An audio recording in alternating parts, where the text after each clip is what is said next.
क्योंकि मोहम्मद गौरी ने अनिलवाड़ा पर हमला किया और वहां पर हार गया, कि ये हार उसे बहुत चौकन्ना कर दी, बहुत होशियार कर दी, और वो अपना प्लान चेंज करके इंडिया के अंदर और अंदर दाखिल होने के बजाय वापस पेशावर में गया। पेशावर भी इंडिया में ही था, लेकिन वो बैक साइड था, ठीक है, दिल्ली की तरफ नहीं है बल्कि अफगानिस्तान के साइड में है। तो उसने पेशावर गया, वहां पर पेशावर पे हमला किया और पेशावर को अपने कब्जे में लिया। पेशावर भी पाकिस्तान का बहुत बड़ा सिटी है, शहर है। ये पाकिस्तान बार बार जिक्र में क्यों आ रहा है, क्योंकि अफगानिस्तान और इंडिया के बीच में पाकिस्तान है जो अफगानिस्तान और इंडिया को जोड़ता है, ठीक है। अगर आप को इंडिया को आना है तो आपको पाकिस्तान के जरिए से आना होगा, ठीक है। Then Khusro Malik of Lahore surrendered. अब चूंकि पेशावर पे इसने कब्जा किया, किसने, मोहम्मद गौरी ने, इस वजह से खुसरो मलिक वहां का जो बादशाह था लाहौर का, उसने अपने आप को सरेंडर कर दिया, अपने आप को सुपुर्द कर दिया by keeping Lahore as a centre. अब चूंकि लाहौर भी इसे मिल गया था, तो लाहौर को उसने मरकज बनाकर, लाहौर को उसने रुकने की जगह बनाकर Mohammad attack the plains of India.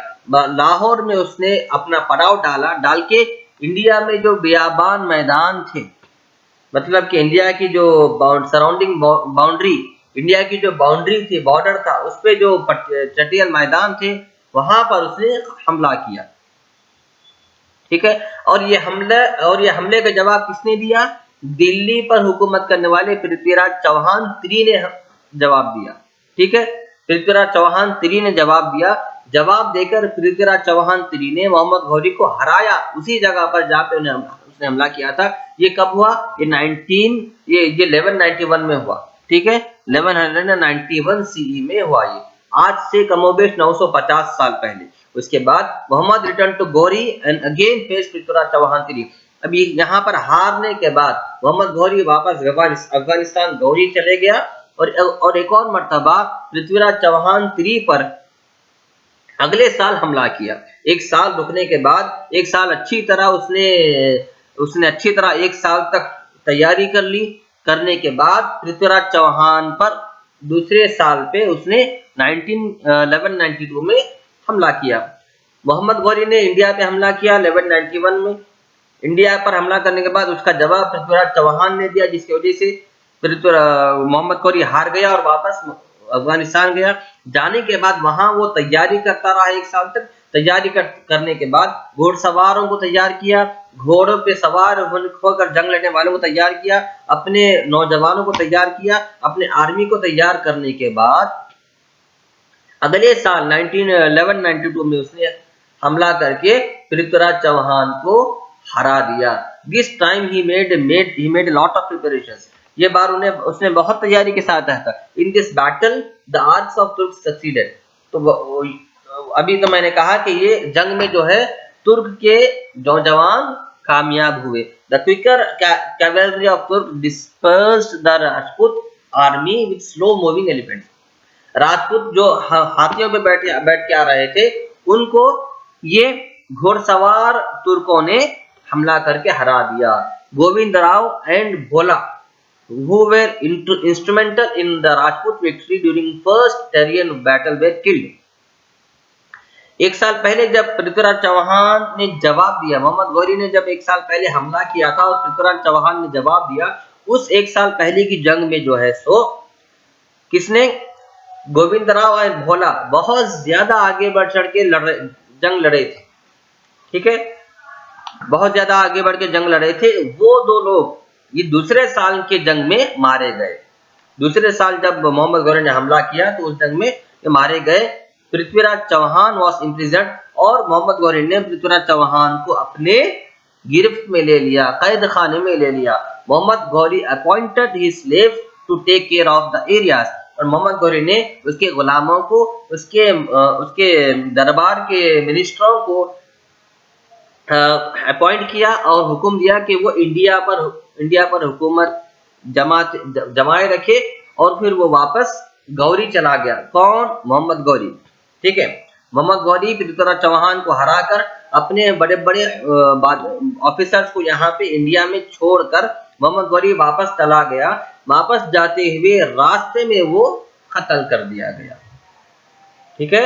दूसरी मर्तबा पृथ्वीराज चौहान पर हमला करने के बाद पृथ्वीराज चौहान को हराकर, पृथ्वीराज चौहान को कैद खाने में डालकर अपने ऑफिसर्स को इंडिया में अपॉइंट किया, ताकि और ये कहा कि तुम लोग यहाँ पे इंडिया में हुकूमत संभालो, मैं वापस जाके आता हूँ। इसलिए ये कहकर मोहम्मद गौरी जब वापस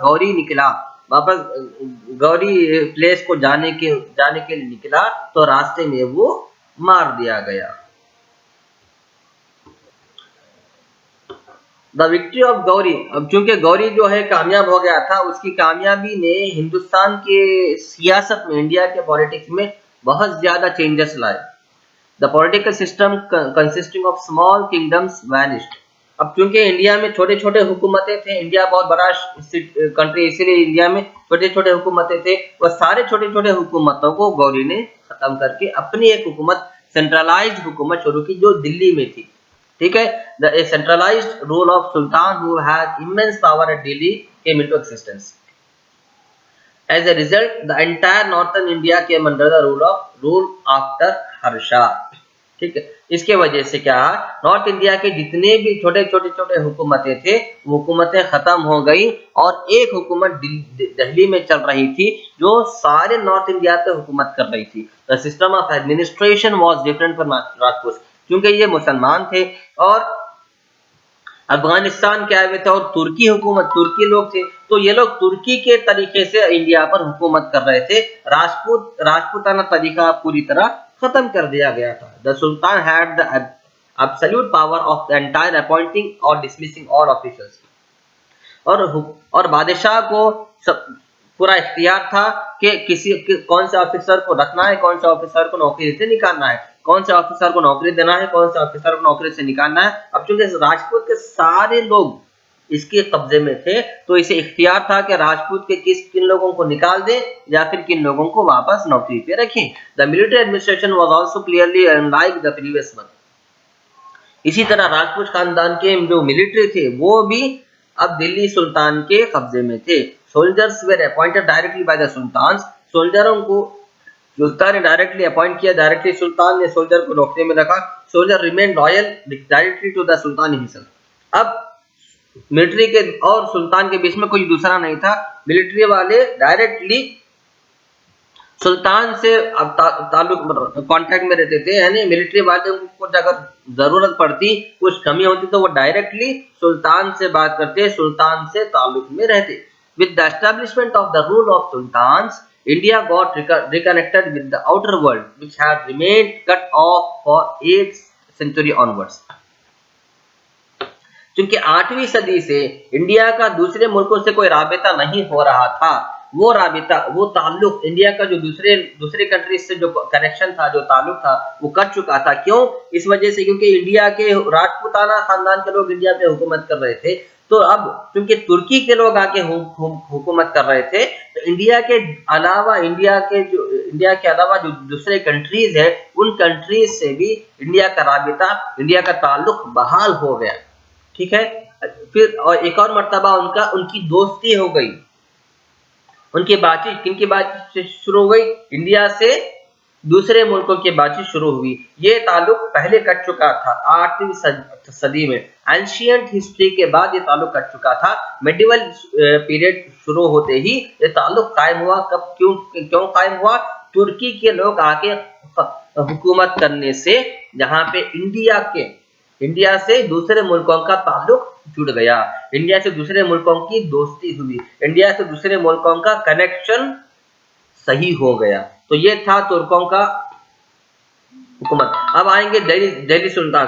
दिल्ली पे कौन कौन बादशाह हुकूमत किए, दिल्ली पे कितने बादशाह हुकूमत किए और वो लोग क्या क्या काम किए, हम नेक्स्ट वीडियो में डिस्कस करेंगे।